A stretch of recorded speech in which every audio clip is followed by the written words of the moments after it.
Good afternoon. Good afternoon, everybody. Hello. Everybody. Hello, everybody. I hope you had a good reading break. Today we're going to try and finish the hub and spoke model before turning to the executive system. We may not finish today, but we'll certainly finish tomorrow. And I want to remind you of what we were talking about before the reading break. We were talking about the relationship between an executive system and the hub and spoke model. And of course the question is, why would you need this system? Why do you need both? Why is the hub and spoke model not enough just to think about how we understand meaning? And I'll give you an example that will make this clear to you. Imagine I said to you, what would you bring with if you went camping? So from the hub and spoke model, if you go to the hub and spoke model, you'll see that what it will do is the hub and spoke model. It will access verbal descriptions because I asked this model, what would you do when you go camping? So the model will take this verbal descriptor. It will go to the anterior temporal lobe, and then it will access a lot of associated ideas around camping. Tent, sleeping bag, whatever. But notice, that's not enough. If you just reflexively were dealing with all the things we typically associate with camping, that will not necessarily work. So for example, I went camping once in a little city right next to the Camargue in Europe, and it's a city called Arles. I don't know if you know Arles, but Arles was a city where Van Gogh actually lived. Sorry, we've gone off the track. Where Van Gogh lived. And the house where he cut his ear off is actually in Arles. And I went camping. What nobody told me is that camping in the Camargue, or right next to the Camargue, is very, very complicated because the Camargue is a breeding place for mosquitoes. So it's not a good idea just to come and put your tent up, because you are going to be attacked by a blizzard of mosquitoes. Not one or two, but it's impossible to describe. So you need mosquito nets. If it was freezing cold, for example, if instead of, what am I doing? I keep showing you the wrong slides. I'm sorry about this. So if instead you were going to a place where it's freezing cold, you need to bring other equipment.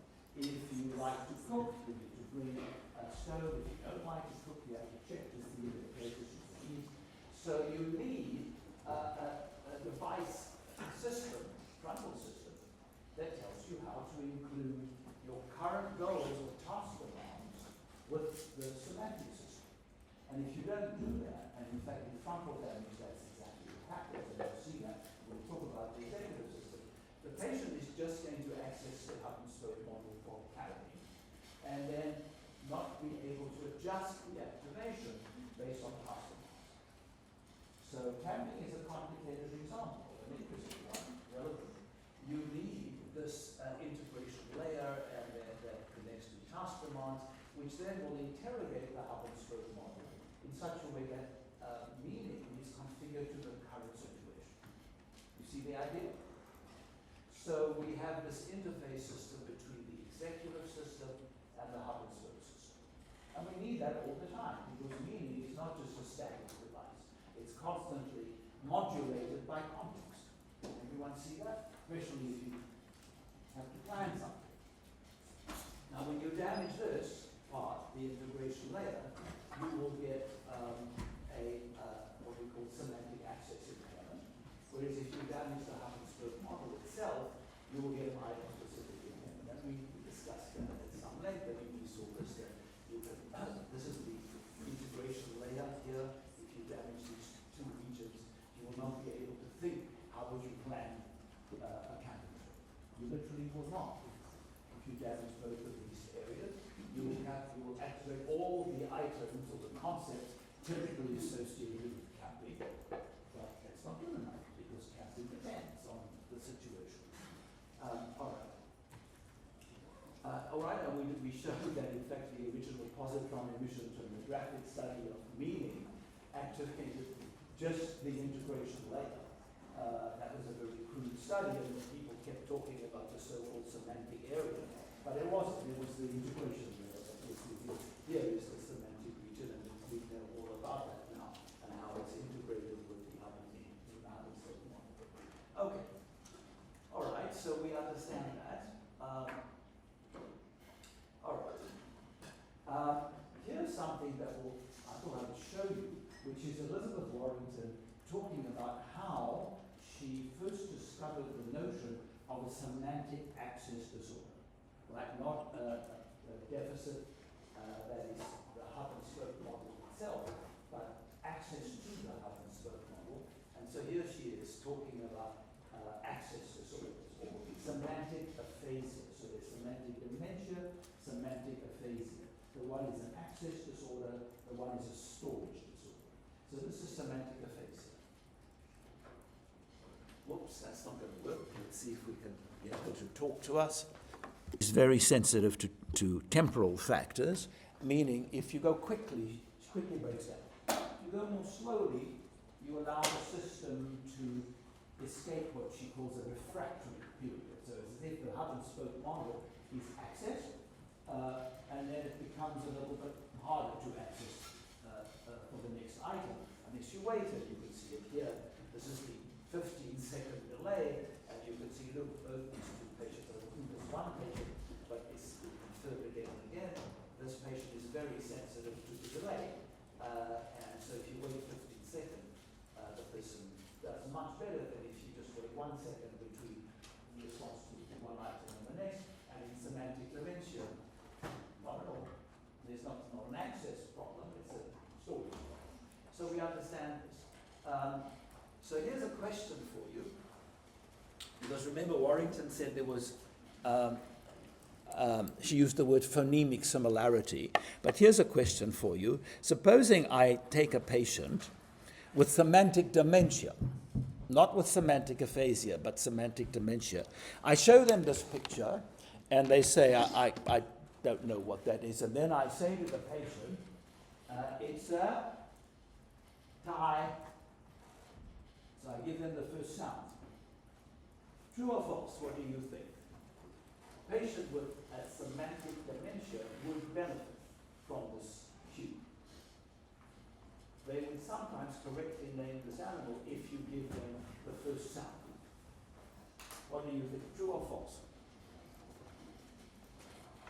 So let's see. It's a good way to begin the class because we've had this break. So we sort of need to get back in the saddle. True or false? The patient would say, oh, tiger. Or they'd say, I'm sorry, I still don't know.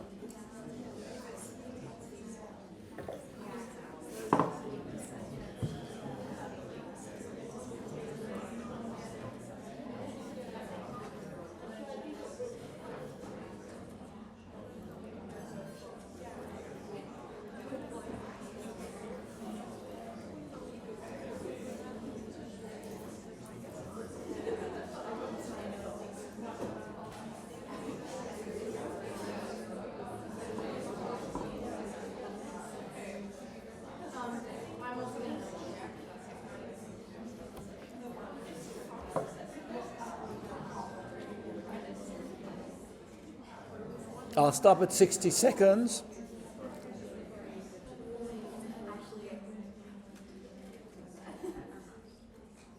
Okay, how are we doing? Oh, we've got 80. Anyone else? Anybody left? Done? And what did we all say? We said, not so many that I'd like, but in fact, if it's only in semantic aphasia, where you would benefit from a phonemic cue because you're having trouble accessing the concept. So the word is going to, the syllable is going to help me access it. But if you've lost the concept, it's not going to help you. That clear? Okay. So phonemic cueing will not, we call this phonemic cueing, will not help semantic dementia, a case with semantic dementia. Okay. Here's just a list of what semantic aphasia looks like. It's a complicated list, but I'll post the slide. All of it should be intuitively plausible. So for example, if you have semantic, if the patient has, in contrast to individuals with SE, semantic dementia, cases of SA exhibit the following performance. They're inconsistent. So one time they'll get tiger, another occasion not, because you have trouble accessing tiger. So sometimes you can, sometimes you can't. Insensitivity to the frequency or the familiarity of the syllables, meaning that unlike semantic dementia, we show big differences between familiar and unfamiliar, less familiar items.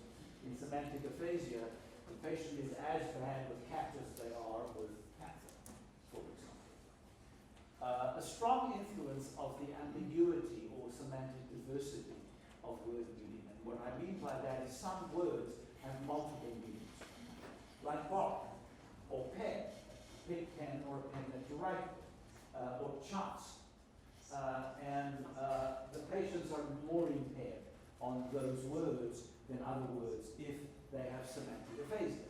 Strong effects of cueing. So the patient with semantic aphasia will benefit if I say that's a tie or an O tie. They'll get that, not with semantic dementia. Poor inhibition of competition between associated items. For example, and this you actually see in real life, the patient decides they want to make ham and cheese and toast sandwich.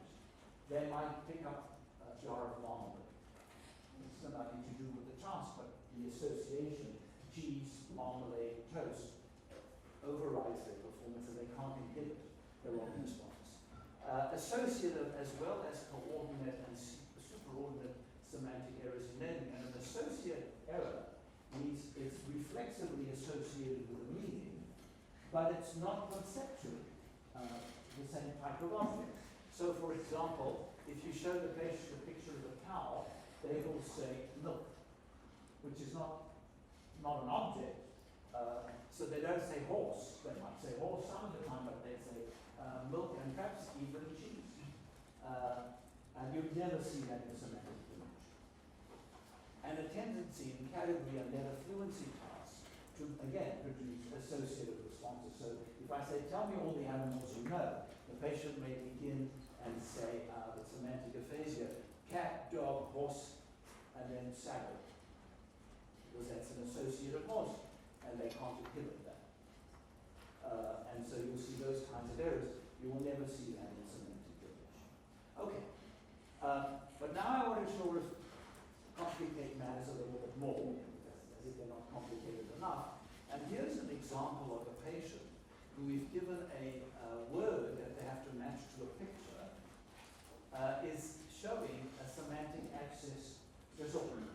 So if you ask once, can you show me the lamp, they'll get it right. And if you keep asking again and again for the same 4 items, they get worse and worse and worse and worse. But not if you use pictures. So this is an access disorder specific to word picture matching. And if you stay within one modality, just pictures, there is no disorder. Look, the patient is very good. Give or take, I mean, make some errors, but nothing like the errors that occur if you match a word to a picture. So we have to modify the diagram even further. And here's a modification. You must have, in order to accommodate this kind of performance, 2 hubs, not one.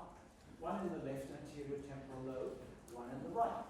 The one in the left accesses verbal descriptions. The one in the right accesses visual features. And notice something interesting, that the connections between these 2 systems have a dotted component and an undotted line. So the dotted line means the connection is not very strong, and the undotted line, or the full line, means the connection is strong. So obviously, from the left anterior temporal hub to verbal descriptions, there's a strong link, one thing the left hands here. There's also a strong link between the left anterior temporal demi-hub and visual features. Also from the right anterior temporal lobe to visual features. But this links directly from the right anterior temporal demi-hub to verbal descriptions, as is the connection between the hemispheres. Is also. Now, why would you think that why would it make some sense? Why, if you have a link between the right anterior temporal lobe, specifically visual representations, why would there be a link to verbal descriptions that's rather weak? It means I can't get much information out of this link. Why do you think that that would be? Yeah, that's plausible. So what I mean by that is, imagine I show you a lemon, and I say, talk about this. And you are only relying on this link, this dotted link. Why would you say, well, that would be kind of hard for the system. It has to instead do this. It has to go from the shape of a lemon to visual features, then to the left anterior temporal hub. And then you can talk about what you see. You can't go directly. Why would you think, yeah, that makes sense? Anyone have any intuitions? Anybody? Not one person? Yes, please. You see something before you can figure out what to describe it as. Very close. So if I show you a lemon, and I ask you, just based on just the shape that you see, can you access language directly from the shape? The answer is you cannot.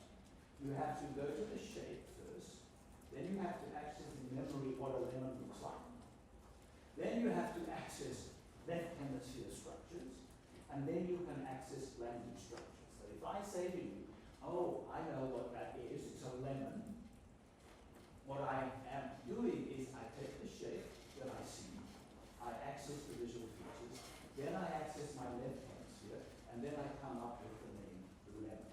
I can't go directly from my right temporal lobe right into the language system. I first have to look up shape information. You see the idea? Now it makes sense, especially in regard to this example that I think I started with last time, I don't think I finished. And this is the case of ELM, who had bilateral temporal lobe damage. Nothing wrong with his frontal system. But he shows this very remarkable pattern. If you give him a word, a written word, there's no picture. I give him the written word lemon, and I say, tell me everything you know about lemon. Now let's go back to our diagram. He has to go from here to verbal descriptions, right? And in order to access shape, he's going to have to go into this system. But look what happens to this patient. He gives you a very nice definition of lemon. This is the word lemon. Grows on trees in warm climates. This is verbatim. This is what he said. In the southern part of the United States, you can squeeze lemon juice on fish, or you can make drinks. Tom Collins needs a spoonful of lemon. You can have lemon with iced tea or make lemon pie. I gave him the word strawberry. He says they grow close to the ground as shrubs. You can make jam with them, have shortcake with strawberries and whipped cream. You can eat them with ice cream or with fruit salad. And finally, tomato grows in a bush. You get tomato juice from tomatoes. You can slice them and make a tomato sandwich. You can make tomato soup from them. You can fry tomatoes, good for salads. It's a very complete description.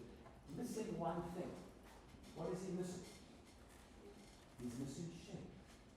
He never tells you what a lemon looks like, or a strawberry, or a tomato, and the reality is he doesn't know. And you can see this if you give him the actual object and say, now tell me what you understand from this object. Look what he says. He's nothing wrong with his vision. If you say, draw this object, he's perfectly fine with copying. And he can describe what he's seeing. He'll say, well, it's long, and there's bumps at the end, and so on. He moves correctly, but look what he says. This one grows on the ground. Now, he says lemons grows on the trees in Southern California. Now, the same object as a picture grows on the ground.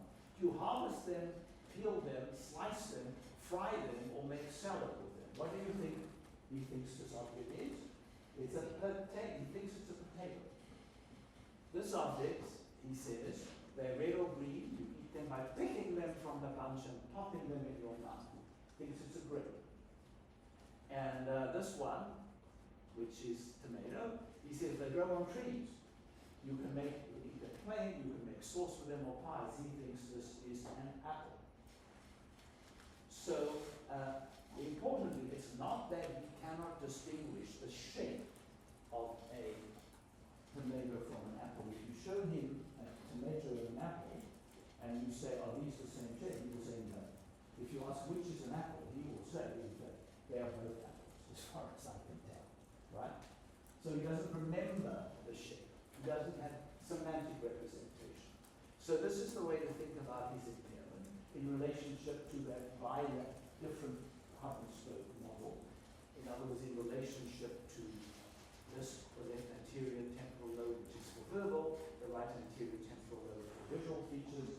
I put it in a slightly different format, this distinction. To understand this shape, you of course have to analyze the shape. Then you must look up visual features in memory. So you have to go from your right hemisphere anterior temporal lobe into representations of recollections of lemon, the shape of a lemon.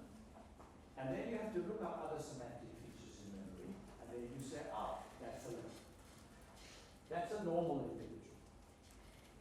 Now if you give him the word, if you give the word lemon, apparently you don't have to go through those stages.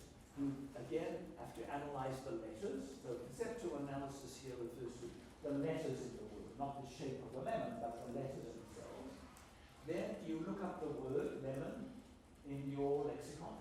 You know what you know the word exists. And then you access the hub and spoke model in the left hemisphere, as well as in the right hemisphere. So shape features in memory, that's through the right anterior temporal lobe. And then other semantic features in memory. And for ELN, shape features in memory for lemons are damaged. In memory, it's not that he can't see lemon correctly, it's he can't remember the shape of a lemon. It's very different. So can you see, every act of identification is a kind of a semantic memory event. If I show you a lemon, you say, oh, what a lovely lemon, you're taking the shape and you're looking up the meaning. He cannot do that. But if you give him the word lemon, he can access semantic features. So in this case, look what he's doing. He's going from conceptual analysis for the letters, he looks up the word, and then he can access semantic features in memory, and he talks about everything he knows about a lemon, they're all correct, excepting shape features. He has not got access to shape features. And so, if you actually ask him, draw a lemon from memory. You've told me all these things about lemon, they grow on a tree, they grow on trees, Southern California, draw it. This is his drawing of a lemon. So it's very clear, he can access all these semantic features from the word, but not the shape. And if you show him the shape, the actual shape of the lemon, he cannot access the semantic features because now you need to access shape features first. Do you see the idea? Everyone got that? So let me see what the next slide is. So here, if you ask draw a lemon, a neurotypical individual will access semantic features in memory from the word, access shape features, engage in a perceptual analysis of what the object is going to look like when you draw it, and then out will come this drawing. They will draw a lemon. ELN cannot do this. This is impaired, so this is what he looks. Even though he knows everything else about a lemon. So, here's an interesting question for you. Which part of the hub and spoke model is damaged in ELM? And I've indicated just two links. A, which refers to this connection, and B, refers to this connection. Which one do you think is damaged to produce this striking pattern for ELM? Is it A or B? What do you say?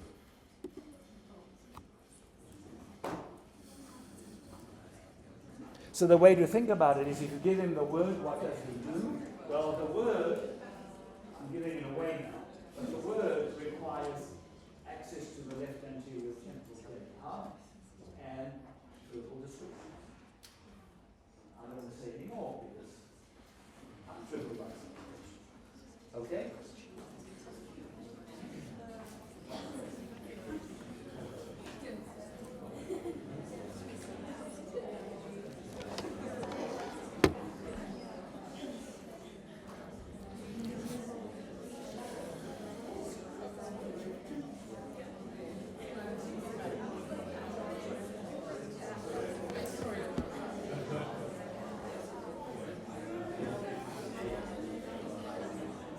All right, are we done? Can I stop? Yeah, we're good. Thank you. Last call.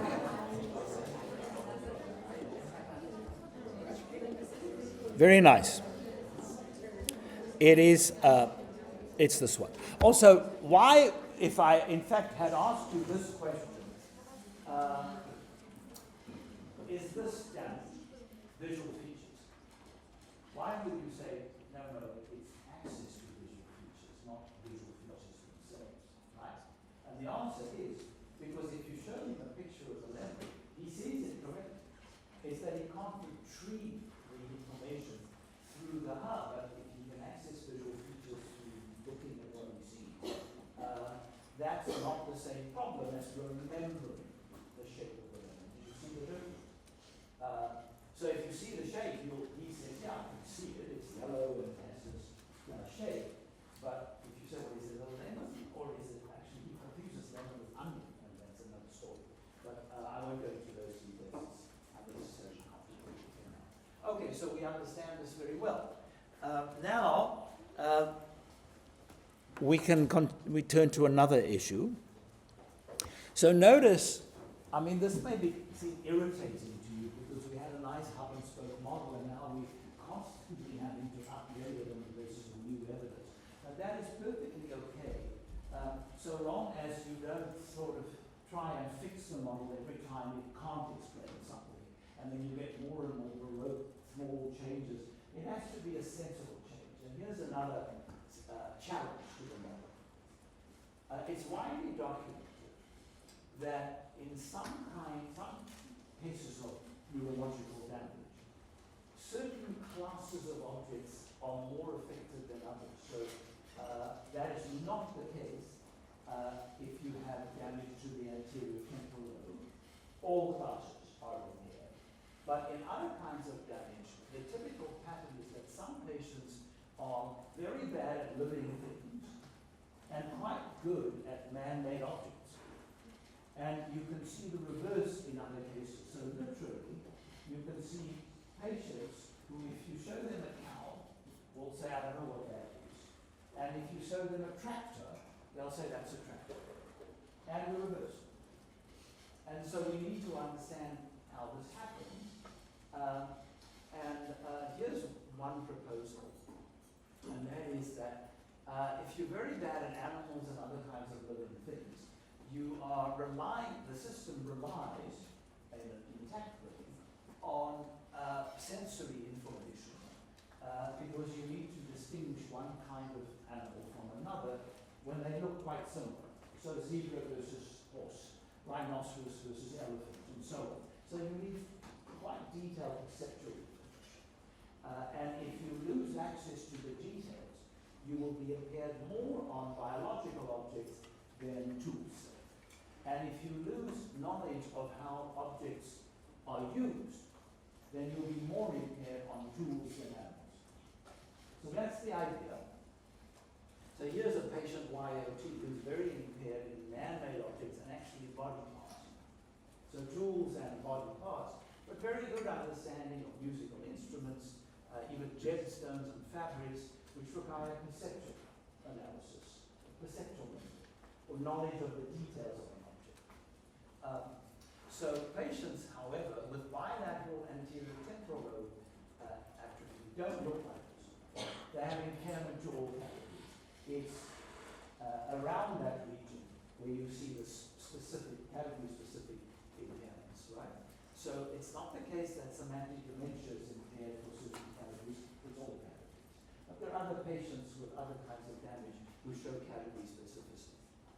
So, okay, and so here it is.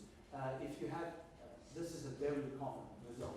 Patients with herpes simplex encephalitis, it's a virus, have damage to anteromedial temporal lobe structures, and they are much worse at natural kinds than man-made objects.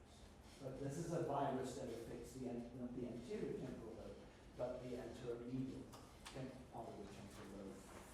And so patients with temporoparietal damage, not the hub, but around the hub, they show greater deficits for man-made items. So you can see these category-specific disorders, but not in semantic dimension. And you can see that this distinction between animals and man-made objects, or biological objects and man-made objects, can be recapitulated if you apply transmagnetic cranial stimulation to healthy participants. And you can see indeed that you can affect certain categories by stimulating one part of the brain and other categories, naming other categories in another part.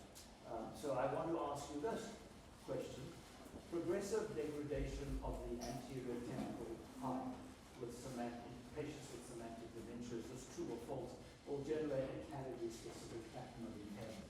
Is that true? And I've just covered that, so this is just a question that will, I don't know, prime you to recollect what we've just said. Is this a feature of semantic dementia? Category specificity.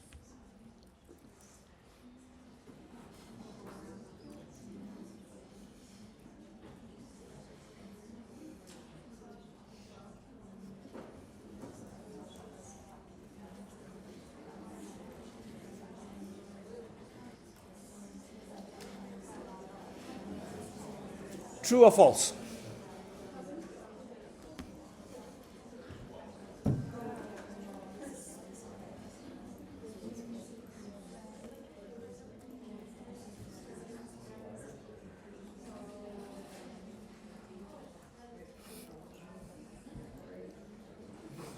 I'll stop at 60 seconds, so do answer if you haven't.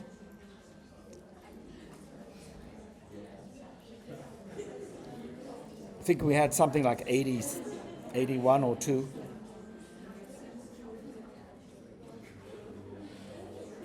Time to stop. I think one more maybe. How are we doing? 82, 81? Okay. And the answer is, it is false. Right? So if you were paying attention, and I hope you were, it's not semantic dementia that shows category. Very good. So we understand that much. So this is the way to encapsulate what we've just said. If you damage the hub, you get a category general pattern. But if you damage outside the hub, you might see category specificity. For example, impaired praxis or functional knowledge is deleterious for naming and identifying man-made objects, whereas reduced visual knowledge is challenging for animals and flowers and fruits and vegetables and so on. Okay. Okay. All right, we know about that now. We don't need to cover some of that in detail. So I have a question for you. If you think about, so here's our hub and here are spokes. Here's the visual cortex. Assume the visual cortex is intact. But the connection between visual representations and the hub, so this green spoke, is damaged. What do you think will happen to this naming of objects if you damage this link from visual representations to the hub? Would you affect tools? Would you affect fruits and vegetables? Or would you affect vehicles? Which of these three categories would be affected if you simply damage this connection? What do you think? So this is a bit of a thinking question.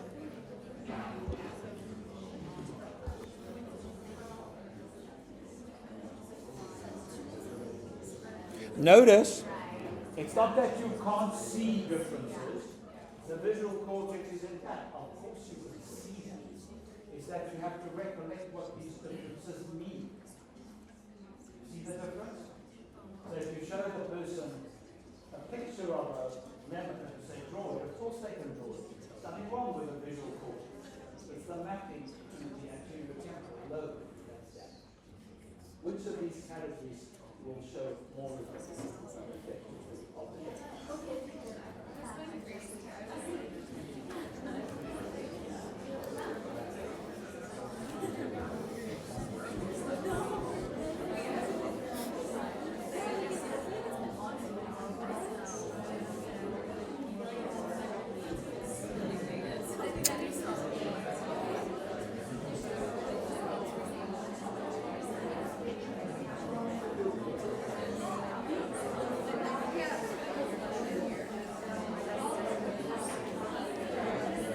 All right.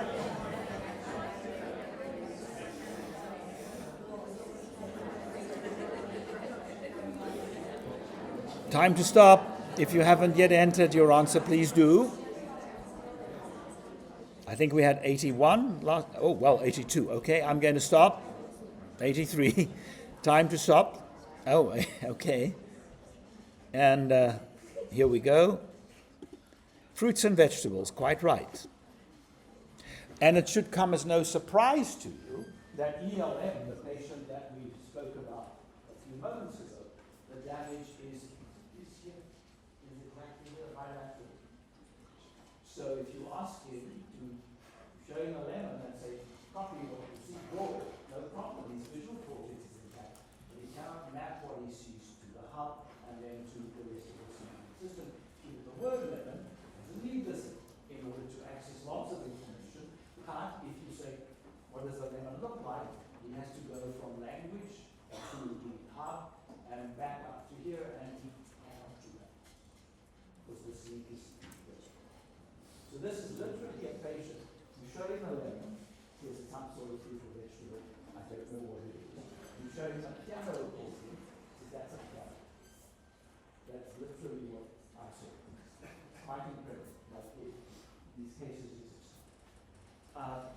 Now I have an interesting problem for you, which is a little bit of a challenging section, but fascinating.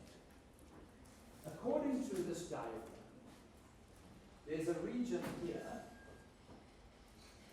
which represents how you use an object, the actions you make to use a scissors, for example, right? That's called praxis. And you see that's praxis. The actions associated with using an object. This region here, in turquoise, is the function of an object, and that's not the same as the actions that you make with the object. So I'll give you an example. Does everybody know the function of an abacus? I mean, just roughly what it's meant to do. It's a calculating device.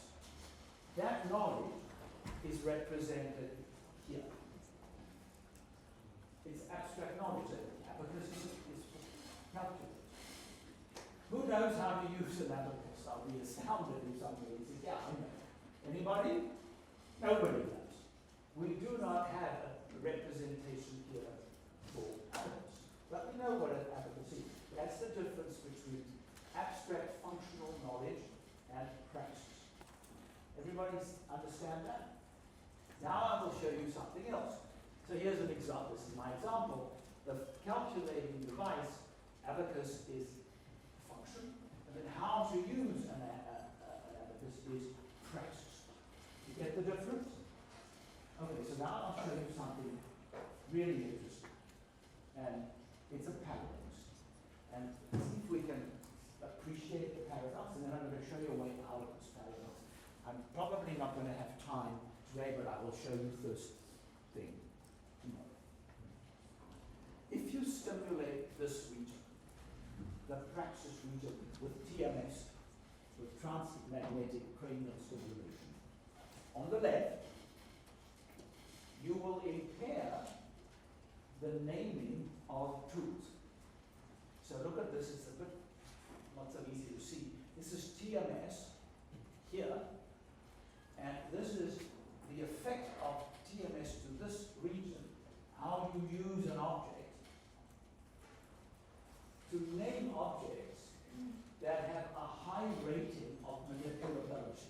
objects that people rate, you really use this with your hands a lot. You affect the naming of those objects as opposed to objects with low manipulability. You affect these high manipulable objects more than low manipulable objects if you activate this region of TMS, which means you temporarily disrupt the cells. Okay? So you might assume the following, and it gets a bit hairy. This region, as well as this region, is necessary to, they both play a role in naming objects that are tools or manipulable objects. Because obviously if you damage this region or disrupt this region, you lose knowledge of just even the function of an object. But this is not the function, it's the actions you make to produce the function. You see that? And even activating or disrupting the activation of this region impairs the naming of tools. Now I'm going to show you a clinical result that is exactly at odds with this result. It contradicts this result. Watch this. This patient has damaged the praxis region. What I literally mean is this patient has had neurological damage to this region. And you can see that. Anyone know the name for this disorder? You have damaged the praxis region. What happens to the patient? What do you think is going to happen? If I say, show me how you use a hammer, what do you think the person will do? So they say, oh, yeah, I know they can't. They've lost the knowledge, yeah? So watch this. You'll see it's a very striking phenomenon. It's called idiom. I want you to use your right hand and to show me how to pretend you're blowing out a match. Okay. Okay. Show me how you'd hold a hammer to hammer a nail. Writing with a pen. Okay. All right. How about if you wanted to use a key to open a door? What would that look like? Try. If you can just do it here a little bit so I can see. So you're unlocking a door with a key. I'm not sure exactly. Okay. Okay. Try over here. Okay. All right. Let's go on to the next one. Use your right hand to wave goodbye. Snap your right fingers. Good. How about if you were hitchhiking with your right hand? Okay. How would you signal traffic to stop with your right hand? I don't know. How would you do it? That's the one you have trouble with. You Okay. don't. No. But say stop. with your right hand. Not sure? How would you do it? I don't know. Okay. How would you blow a kiss to your daughter with your right hand?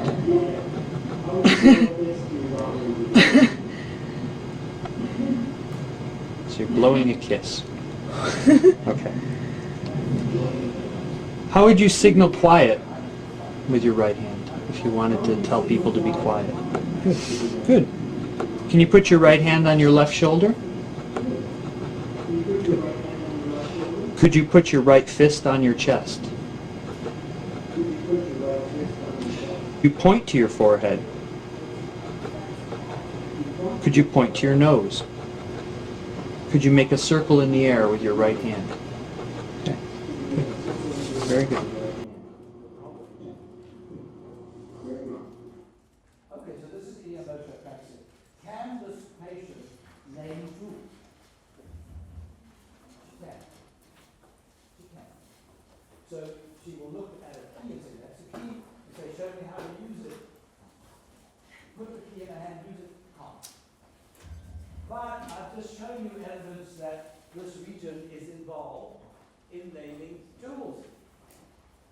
But if you, through TMS, but you destroy this region, no problem.